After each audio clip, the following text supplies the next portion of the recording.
for the holidays, but right now, give me this. Okay. I love my bubbles. Welcome back. And welcome to my house. Thank you. We're filming again at Val's house, so we appreciate you joining us in this very nice, comfortable, noisy house. I think we've decided to continue on some of the feedback that we've been getting. We love hearing from you, so please subscribe, hit the little notification bell. All that good stuff. Yeah. You know how to do it.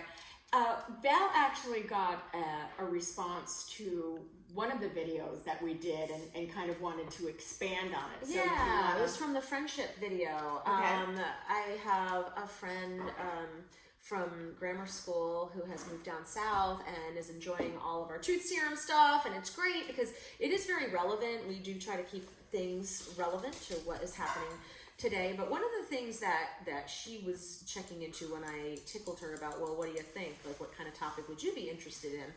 She had said, well, what about something about dating?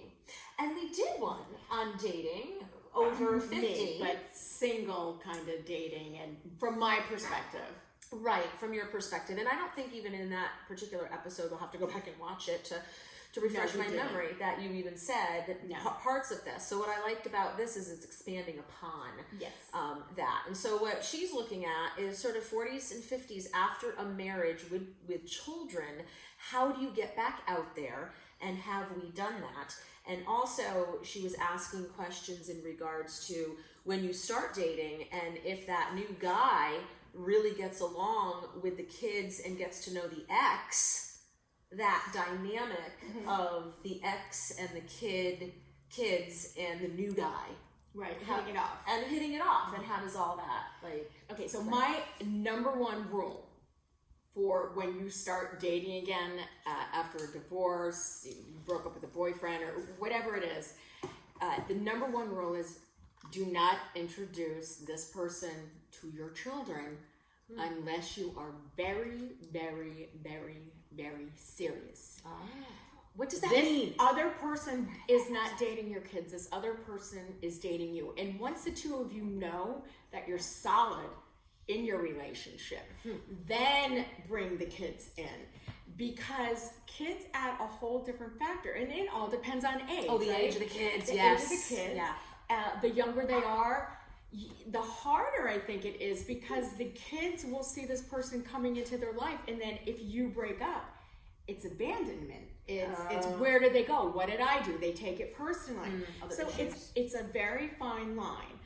However, when you have those rare relationships where you have found that person and you're solid in your relationship, and you start to bring the kids in and everybody's getting along, and then the ex now is coming to pick up the kids, or you're all celebrating their birthdays together. Yeah. How great is it if everybody can get along? Yeah. And you're more mature at this point, right? You're not in your 20s anymore. Right. So I would think no competition. Jealousy really isn't an issue because you moved on, he's moved on, and there's nothing better. And this is coming from somebody who got divorced when my children were younger. And there's nothing better when you can see your parents getting along and not at each other's throats, which we all know you're not supposed to be dissing the ex in front of the kids. So we know that. But if you could celebrate a holiday together instead of making the kids, decide or choose where they're going to go, and you celebrate birthdays and graduations, because it isn't about you being divorced. It's about being there for the kids. So what she said about the ex being friendly with her current boyfriend, that couldn't be a better dynamic, and it's so rare. And I think she's blessed. But I also think you can get there. Yeah, I think you can get there. I hadn't thought about it from that perspective, that it's not about the kids thinking that mom and dad are going to get back together again. Yeah. It's almost to the fact that from the kids' perspective, thank goodness mom and dad aren't fighting, they're just getting along. They're enjoying. We're able to have these experiences together. And they're not put in the middle.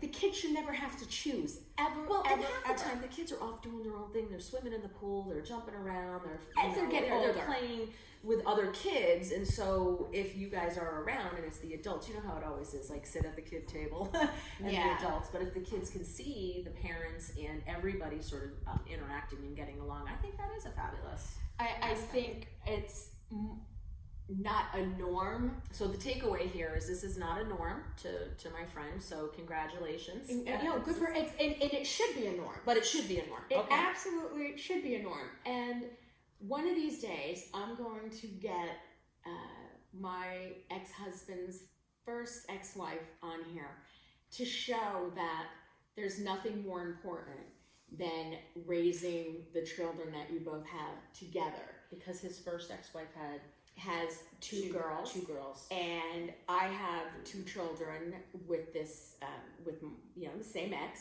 And there's nothing more important than our children knowing that they are brothers and sisters. Never half, never step. Because when we die, that's their family. And that's the takeaway. Is family. Is family. And family dynamic is changing so much. What's the norm? There isn't a norm. The norm is people that you're around that bring you joy, that love you, that have your back, that are going to be there regardless. So kudos to the people that can do that, that can put their personal feelings or dislike of the ex aside for your kids. Because at the end of the day, don't we all want happy, healthy, and great kids? Yeah, I do. Absolutely. We do. You're awesome. You are like rock star mom. Oh my gosh. Giving you a shot of the truth, folks, on all things that matter. Thanks for joining us. And this is all about the kids.